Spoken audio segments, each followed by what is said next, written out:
At the same time, here on One, revenge is a dish best taken cold in Miami Vice. And that's after the news at just on 10 o'clock with Moira Stewart.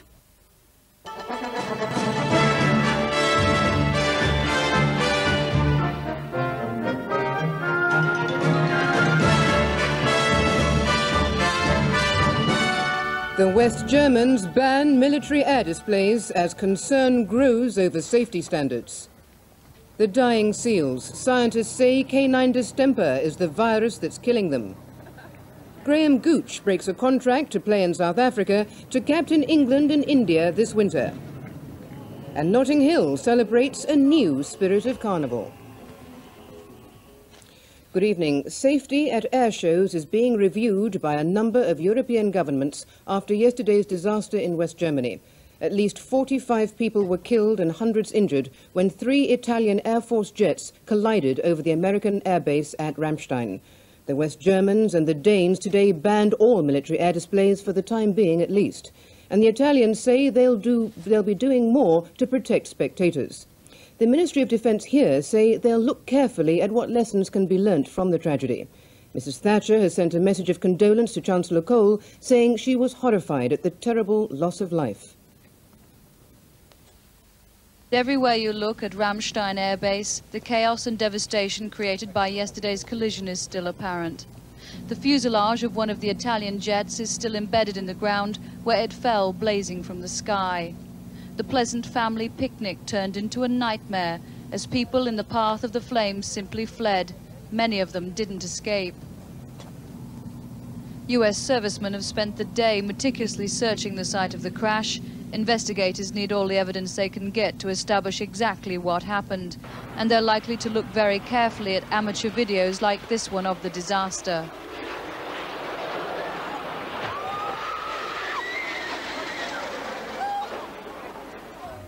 The hundreds of people who were injured were taken to 14 local hospitals, where today doctors are still treating them for severe burns.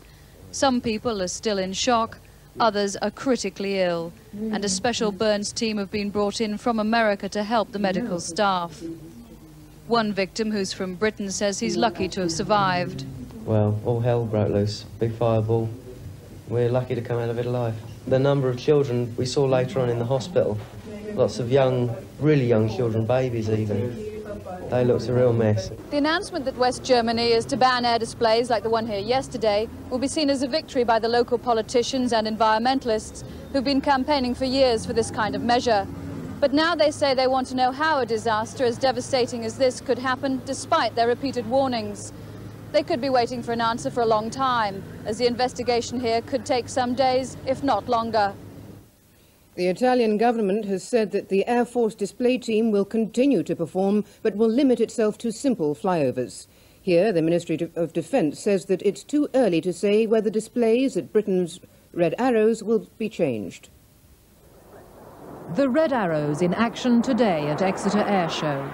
They had been expected to perform their equivalent of the heart stunt that brought disaster in Germany, but in the event they left it out. There were, however, some breathtaking manoeuvres, and most of the crowd seemed to have put yesterday's tragedy out of their mind. It was so delightful, it was so nice that I just forgot about that. But concern is mounting over safety at air shows, and the Civil Aviation Authority has already planned new rules which will come into effect next year. At the moment, the CAA only has jurisdiction over the smaller air shows. They have to obtain written permission before any display can go ahead. But at the big shows like Farnborough and Biggin Hill, the organisers are in charge of all their own safety arrangements. Although the CAA say these are generally extremely stringent, they want all shows included in the new regulations. And so, from next January, the authority will take control of all air displays. Pilots will be assessed to establish their competence. Historic aircraft being used in any display will be checked for airworthiness, and advance notice will have to be given of the flying programs and the organisation of the event on the ground. But with the Farnborough show only days away, pressure is growing for the new rules to be brought in now. I think that it would be a help to public anxiety if we could get them introduced earlier, because if they were important enough to be introduced on the 1st of January, I'd like to think they could be introduced on the 1st of September as well. I don't think that we should change the process of legislation change that we're currently involved in.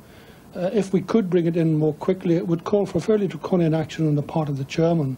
And I do not feel that this is a situation where he would feel that he wished to exercise that power. And so, as the Red Arrows prepare for their display at Farnborough, the analysis of what went so tragically wrong at Ramstein will go on, and safety standards will come under further scrutiny. Bishop John Brown, the Church of England envoy who's visiting Beirut, has said he's confident the British hostages will be released, but it could take some time. Meanwhile, there have been indications that Terry Waite, John McCarthy and Brian Keenan have been separated from American hostages and moved to a different location. As our Middle East correspondent Keith Graves reports from Beirut, that could be a good sign. Sources here in Beirut say British hostages, they do not say which, have been moved from the Hezbollah barracks in the southern suburbs and are now being held somewhere safe close by.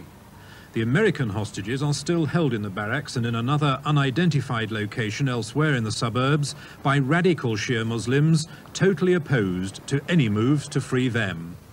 It's being seen as a major step towards freeing the British hostages that they're regarded by the kidnappers as separate from the Americans. Moves to free the Britons are making progress on two fronts.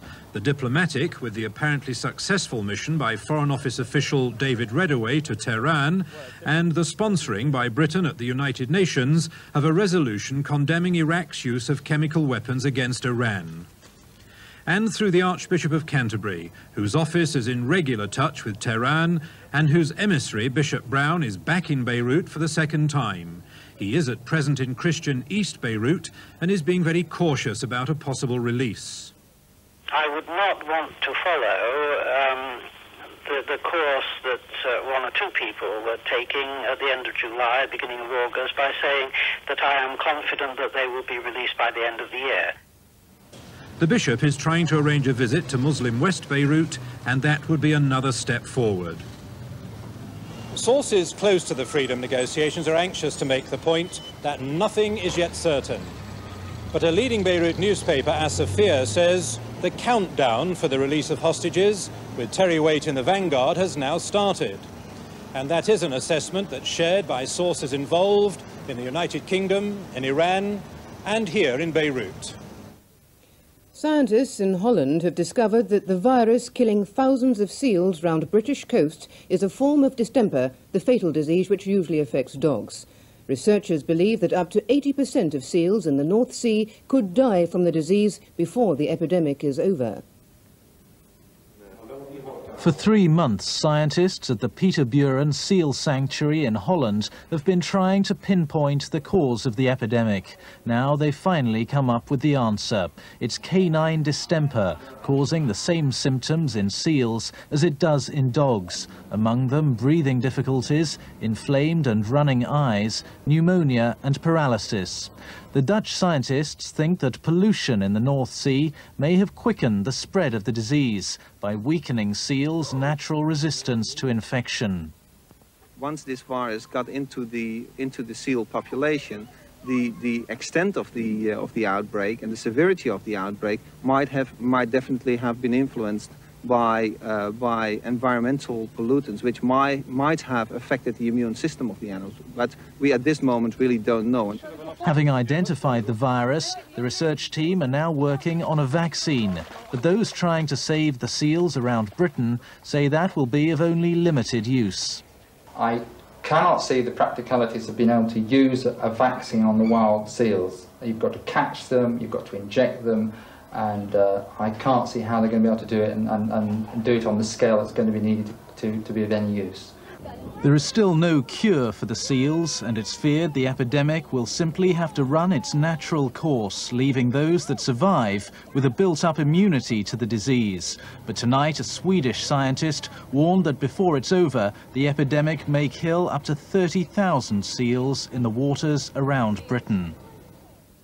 The government says it's extremely concerned about the 2,000 tons of toxic waste on board a cargo ship now lying in the English Channel. It's preparing for urgent discussions with the Italian government, who apparently chartered the vessel. The Karen B, which was spotted tonight off the Devon coast, is believed to be carrying leaking drums of industrial solvent. The ship nobody wants is currently at anchor 20 miles south of Plymouth. Although her crew seem pleased with the contact with the outside world, her captain is refusing to take calls or say where he's planning to head. But with winds in the channel due to increase, there's speculation this evening the ship could be forced to make for the relative shelter of Tor Bay. The German-owned vessel is loaded with more than 2,000 tons of toxic chemical waste.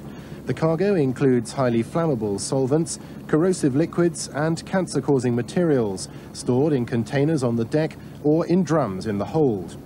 She's already been refused entry to Neath in South Wales since being turned away from Nigeria, where the cargo was originally dumped illegally. A West Midlands firm has offered to analyse every drum before deciding how they can safely be disposed of. So far, though, no approach has been made to harbour authorities in Plymouth. They say they'd have no room for her anyway, and it's highly unlikely the ship would be allowed to dock in the city if a request was made. The Soviet Union has destroyed 3 of its medium-range SS-20 missiles in front of an audience of American officials, Western diplomats and foreign journalists.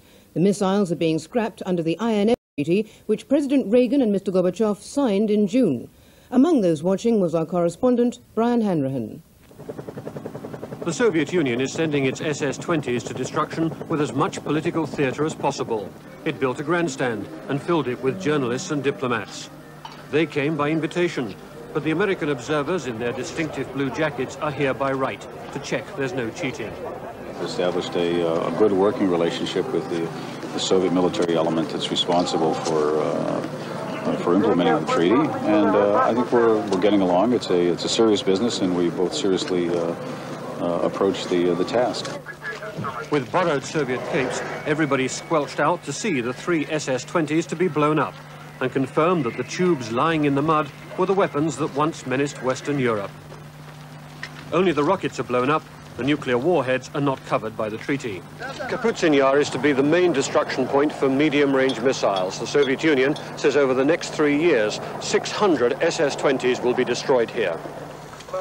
The rocket fuel made it a spectacular explosion. The Soviet demonstration was a way of putting pressure on Western nations to speed up disarmament negotiations. And Western diplomats, who don't want to be rushed into hasty agreements, admit that it was an effective gesture. A man sentenced to 18 years in prison for bank robbery has been released on bail by a Scottish court pending an appeal ordered by the Scottish Secretary Malcolm Rifkind. The move that led to Ernest Barry's release from Peterhead Prison near Aberdeen followed an edition of the BBC television series Rough Justice. The programme questioned whether a man filmed by security cameras at the bank he was accused of robbing actually was Mr. Barry. The England cricket selectors have appointed Graham Gooch as captain for the winter tour of India. But to accept the job, he's had to break a contract to play in South Africa. The news of his appointment was announced as England, led by Gooch, played Sri Lanka at Lord's. In their second innings, Sri Lanka were bowled out for 331, a lead over England of 95. In reply, England had made 8 without loss at close of play. Graham Gooch had been under contract to play in South Africa this winter, but was prepared to break it once he knew he'd be touring India as the England captain. As for today, his bowlers had looked as though they might make the quick work of this match most had predicted. De Silva out LBW after barely 5 minutes play. But to Sri Lanka's great credit and England's acute embarrassment, the batsmen staged a recovery, with Mendes one of 3 to score 50. It was hitting to admire. Though for some English supporters, it was becoming almost painful to watch.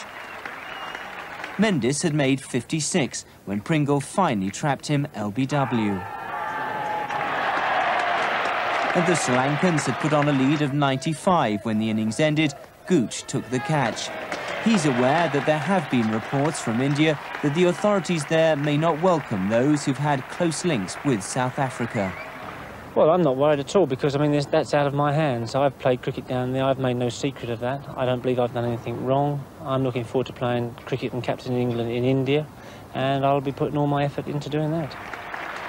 None of the England players selected to play in India this winter will be playing in South Africa or anywhere else before the tour starts. Lords, as they've done before, are going to order their players to take a rest. A new spirit of Carnival has returned to Notting Hill, according to the festival organisers and the police. Crime at the London Street Festival is down dramatically, a tenth of what it was last year.